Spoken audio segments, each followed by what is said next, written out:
My channel विंसल biology. मेरे साथ एक स्टूडेंट है शौविक। उन्होंने डीबीटी जो है वो कैटेगरी 1 में क्लियर किया है और उसी के साथ साथ इनकी जो तैयारी थी सिर्फ और सिर्फ इन्होंने 15 डेज की तैयारी में ये एग्जामिनेशन क्लियर किया है। किस तरीके से किया है, कैसे किया है, आइए हम जानते हैं। सबसे पहले शौविक आप अपने बारे में मुझे बताइए and congratulation. First of all, ma'am, thank you very much, and thank you for giving me the opportunity to have an interview with you. And मैं मेरा नाम शौविक विश्वास है। मैं वेस्ट बंगाल से बिलोंग करता हूँ। मैं रिसेंटली एमएससी का भी पास किया है। मैं बीएचयू का स्टूडेंट हूँ और मेरा अभी डीबीटी का जो रिजल्ट है इसमें मेरा कैटेगरी फर्स्ट में सिलेक्शन हुआ है। That's great, that's great. So Shouvik, आप बताना चाहेंगे कि आपने 15 दिन में किस तरीके से तैयारी की? मतलब आप एमएससी टाइम में भी कुछ आपका हेल्प किया तैयारी ने? आपने किस तरीके से असल में तैयारी की, पूरा आप बता सकते हैं ताकि स्टूडेंट्स को थोड़ा सा आइडिया मिले। Sure ma'am. यस। क्योंकि मैम जो एमएससी का टाइम में मैंने स्टैंडर्ड बुक्स बहुत सारे पढ़े थे, लाइक सेल बायोलॉजी के लिए कार गिलबर्ट लोडिश और क्या था और ब्रूस एल्बर्ट्स, ये बुक्स पढ़े थे। प्लस इम्यूनोलॉजी के लिए मैंने खूबी पढ़ा था और बायो इन्फॉर्मेटिक्स का जो पोर्शन है वो मेरा सिलेबस में ही था, इसलिए वो यूनिवर्सिटी में ही पढ़ाया गया था। तो मैंने जो देखा डीबीटी का जो पैटर्न देखा, इसमें मुझे लगा कि बायो इन्फॉर्मेटिक्स एंड इम्यूनोलॉजी से बहुत सारे क्वेश्चंस आ रहे हैं और ये दोनों टॉपिक्स को टारगेट करना सही रहेगा। इसीलिए मैंने जनरली मैम की बहुत सारे वीडियोस देखी थी इम्यूनोलॉजी पे, और इम्यूनोलॉजी के क्विक रिवीजन के लिए मैंने पाथफाइंडर को फॉलो किया। एंड जो मेरा क्लास में नोट्स थे बायो इन्फॉर्मेटिक्स के लिए वो फॉलो किया, तो वो बहुत हेल्पफुल रहा मेरे लिए। ओके। सो आपने लास्ट 15 डेज में पर्टिकुलरली क्या किया था? जैसे ये तो आपने बता दिया कि आपने एमएससी टाइम पे थोड़ा थोड़ा आप करते गए विद सेमेस्टर। लास्ट 15 डेज में आपने स्पेसिफिकली क्या किया था प्रिपरेशन के लिए? लास्ट 15 डेज में मैम मैंने वही मैम पाथफाइंडर के जो इम्यूनोलॉजी का टॉपिक था वो मैंने पूरा रिवीजन कर दिया, और आपने जो इम्यूनोलॉजी की सीरीज बनाई थी वो पूरा देखा मैंने।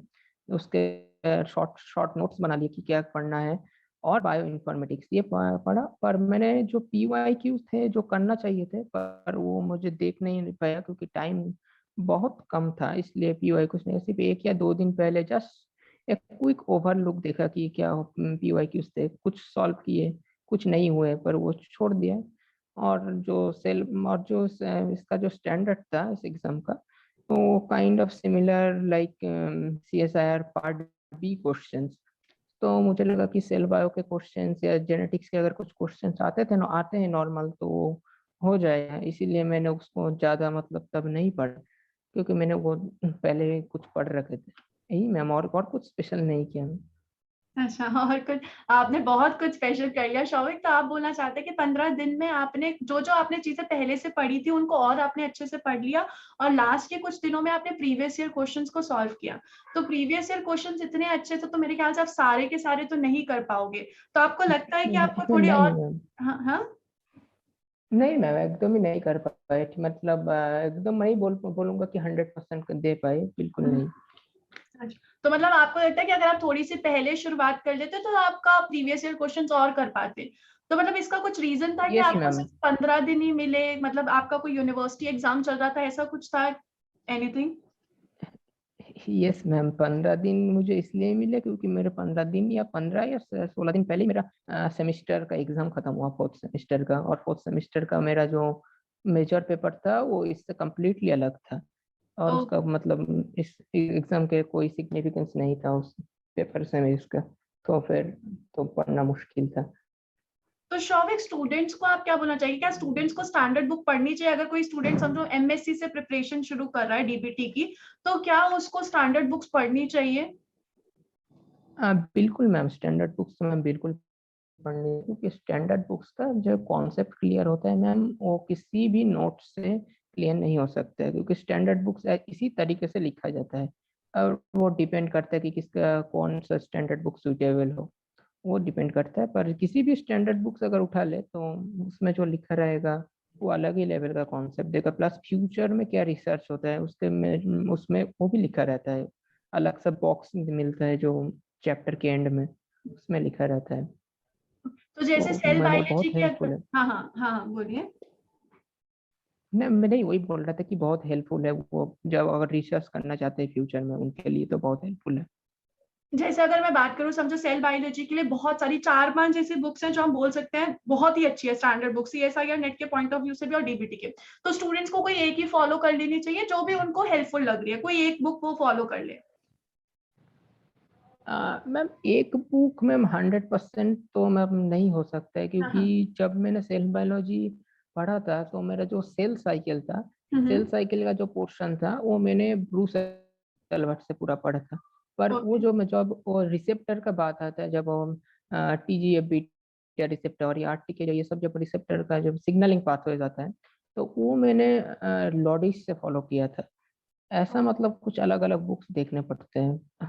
अलग अलग और मतलब जो कुछ कुछ कंटेंट के एक्सपेरिमेंटल लिए, ऐसा मैट्रिक्स। नहीं है, ऐसा नहीं है यस कि मैम। पूरा कंटेंट आपको आप दोनों बुक से पढ़ रहे हो। कुछ कंटेंट यहाँ पे आपको हो सकता है ज्यादा हो, कुछ कंटेंट वहां पे ज्यादा हो। बाकी जो बेसिक है वो लगभग सेम होता है, वो बेसिक बार बार पढ़ने बेसिक का लगभग मतलब सेम। नहीं है। नहीं मैम, बेसिक बिल्कुल सेम ही रहेगा, कुछ इंफॉर्मेशन रहेगा या फिर समझाने का तरीका अलग रहता है, वो जिसको जो सुइटेबल है वही पढ़ना चाहिए। Okay okay. उसके अलावा आपने पाथ फाइंडर भी पढ़ी थी, तो वो भी आपके लिए हेल्पफुल रही थी, मतलब आपको लगा कि आपके लिए हेल्पफुल है वो? यस मैम, हेल्पफुल है अगर आपने पहले बुक्स पढ़ी है तो, क्योंकि वो एंड मिनट के लिए बहुत क्विकली रिवीजन कर जाते हैं। और मतलब बहुत कम समय में आपको बहुत सारा इंफॉर्मेशन या कॉन्सेप्ट को समझने में मदद करता है, क्योंकि बट आपको पहले वो कॉन्सेप्ट पता होना चाहिए कि क्या पढ़ रहे हैं। पढ़ना फर्स्ट टाइम का शायद उतना हेल्प ना करे, हाँ हाँ ऐसा मेरा मानना है, पर हाँ हाँ। वो स्टूडेंट टू स्टूडेंट वेरी करेगा। Obviously obviously student to student vary करेगा। तो मतलब शौविक आप कहना चाहते हैं कि जो आपकी एमएससी में आप नॉर्मली तैयारी कर रहे थे, पढ़ रहे थे, वो आपको कहीं ना कहीं डीबीटी के पेपर में बहुत हेल्प कर गया, ऐसा हम कह सकते हैं? यस मैम, ये तो ओ, हेल्प करेगी। तो शौविक आप कुछ स्टूडेंट्स को बताना चाहेंगे, जैसे अगर स्टूडेंट्स एमएससी में है जिनके पास अभी 1 साल है, अगले साल अपना डीबीटी का एग्जाम होने वाला है, तो 1 साल में वो किस तरीके से तैयारी करें, क्या क्या करें, कोई भी आप अगर गाइडेंस दे देंगे तो उनके लिए बहुत हेल्पफुल हो जाएगी। 1 साल, जिनके पास 1 साल है मैं तो बोलूंगा कि ऐसे मतलब अलग से डीबीटी के लिए तैयारी ना करें, वो सीएसआर के लिए ही पढ़े। हाँ हाँ सीएसआर का जो सिलेबस है वो 90% सिमिलर है, पर आप एग्जाम से 1 महीने या 1.5 महीने पहले वो अगर बायो इन्फॉर्मेटिक्स पोर्शन को डीबीटी के लिए देख ले तो सही रहेगा। और डेप बायो तो है ना, मतलब ज्यादा क्वेश्चन आते नहीं, मुझे तो दिखा नहीं ज्यादा कुछ हाँ हाँ। डीबीटी में। डेप बायो को वो डीबीटी के लिए छोड़ सकते हैं। ओके। सो इन शॉर्ट जो आपकी तैयारी थी वो थी कि आपने जो ये हमारा बंसल बायोलॉजी का यूट्यूब चैनल है ये आपने फॉलो किया था, उसके अलावा कुछ और फ्री लेक्चर्स जो यूट्यूब वगैरह पे अवेलेबल थे वो भी आपने देखे थे। उसके अलावा एमएससी से आप थोड़ी स्टैंडर्ड बुक्स वगैरह पढ़ता रहे थे, पाथ फाइंडर भी आपने थोड़ी सी रेफर की थी, और 15 दिन में आपने थोड़े प्रीवियस ईयर क्वेश्चन देख लिए थे, और वही जो आपने पहले से पढ़ा था उसको बढ़िया तरीके से ब्रश अप कर लिया। यस मैम, यही है और कुछ नहीं। एंड स्टूडेंट्स के पास 1 साल है, तो स्टूडेंट्स शौविक की जो आपको गाइडेंस है आई होप कि आपको हेल्पफुल रही होगी। And thank you so much for joining with the Shouvik. अगर कोई और क्वेश्चन कमेंट सेक्शन में आता है तो मैं जरूर आपको फॉरवर्ड करूंगी ताकि आप उनके जवाब दे सके स्टूडेंट्स को, सो दैट उनको हेल्पफुल लगे। Yes ma'am, yes ma'am, So once definitely. again, congratulations, Shavik, and thank you so much for joining with Bensal Biology. Thank you so much, thank Shavik. You ma'am, thank you ma'am, thank you.